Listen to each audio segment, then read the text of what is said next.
F آئی اے کے سابق director general Bashir Memon نے انکشاف کیا ہے کہ خاتون اول کی تصویر سوشل میڈیا پر شیئر ہونے کی وجہ سے انہیں مریم نواز کے سوشل میڈیا سیل کے خلاف دہشت گردی کا مقدمہ درج کرنے کی ہدایات ملی تھیں۔ معروف صحافی مطیع اللہ جان کو ایک انٹرویو میں انہوں نے اس بات کی تائید کی کہ انہیں شہباز شریف، حمزہ شہباز اور سلمان شہباز سمیت ان کے اہل خانہ اور مسلم لیگ نون کے دیگر رہنماؤں کے خلاف مقدمات درج کرنے کی ہدایات کی گئی تھیں، لیکن انکار کی وجہ یہ تھی کہ میرے پاس انکوائریز نہیں تھی اور یہ صوبائی معاملہ تھا۔ انہوں نے کہا کہ مجھے لاہور بھیجا گیا جہاں مجھے مواد دیا گیا، لیکن میں نے یہی کہا کہ یہ صوبائی اینٹی کرپشن کر سکتی ہے، ایف آئی اے نہیں کر سکتی۔ صحافی نے سوال کیا کہ وزیر اعظم عمران خان آپ سے کیا چاہتے تھے جو آپ پورا نہیں کر رہے تھے، جس پر بشیر میمن نے جواب دیا کہ جو نیب نے کیا وہی۔ انہوں نے کہا کہ چیئرمین نیب کے درمیان میں آنے سے مجھ پر دباؤ دور ہو گیا، وہ میرے محسن ہیں، کیونکہ اب نیب کے مقدمات پر عدالتی فیصلوں کو سن کر میں سوچتا ہوں کہ خدا نے میری عزت بچانی تھی۔ ایک سوال کے جواب میں سابق ڈی جی ایف آئی اے نے کہا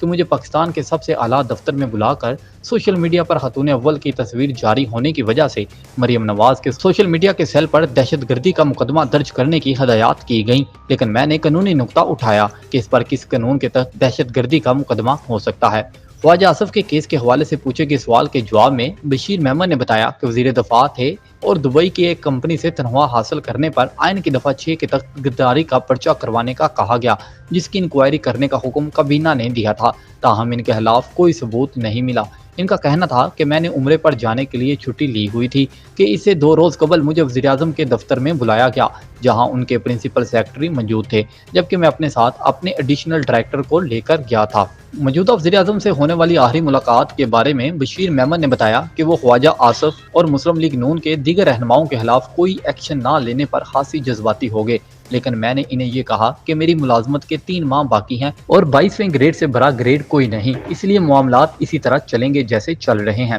بشیر میمن نے کہا کہ 16 دسمبر کو مجھے ریٹائر ہونا تھا، لیکن 2 دسمبر کو میرا تبادلہ کروا دیا گیا جو عموماً نہیں ہوتا، لیکن اس سے قبل میں 3 سے 3.5 ماہ میں جبری چھٹی پر تھا۔ انہوں نے کہا کہ میں نے عمرے پر جانے کے لیے چھٹی لی ہوئی تھی، لیکن جب واپس آیا تو جس کی حکومت ہے اس نے مجھے 15 روز کی چھٹی پر بھیج دیا اور اس کے بعد ہر 15ویں روز چھٹی مل جاتی تھی اور میں ایک طرح سے گھر میں ہی بیٹھا ہوا تھا۔ تاہم جب اگلے 15 روز کی چھٹی کی منظوری نہیں آئی تو میں نے اس وقت کے سیکرٹری داخلہ اعظم سلیمان سے پوچھا تو انہوں نے دفتر بلا لیا۔ بشیر میمن کے مطابق جب دوبارہ دفتر آیا تو تیسرے روز میرا تبادلہ کر دیا گیا، حالانکہ اصغر خان کیس میں سپریم کورٹ نے میرے تبادلے پر حکم امتناع جاری کیا ہوا تھا، لیکن اس کے باوجود تبادلہ کر دیا گیا۔ وزیر اعظم عمران خان کی طرف سے اپوزیشن کی سیاست دونوں کے خلاف مقدمات درج کرنے کا کہتے وقت اپنے احساسات سے متعلق انہوں نے کہا کہ سرکاری افسران اس طرح کی باتیں سننے کے عادی ہوتے ہیں، اس لیے مجھے کوئی حیرانی نہیں تھی۔ میرے خیال میں یہ بات کسی شخص کی نہیں بلکہ کرسی کی طاقت کی ہے۔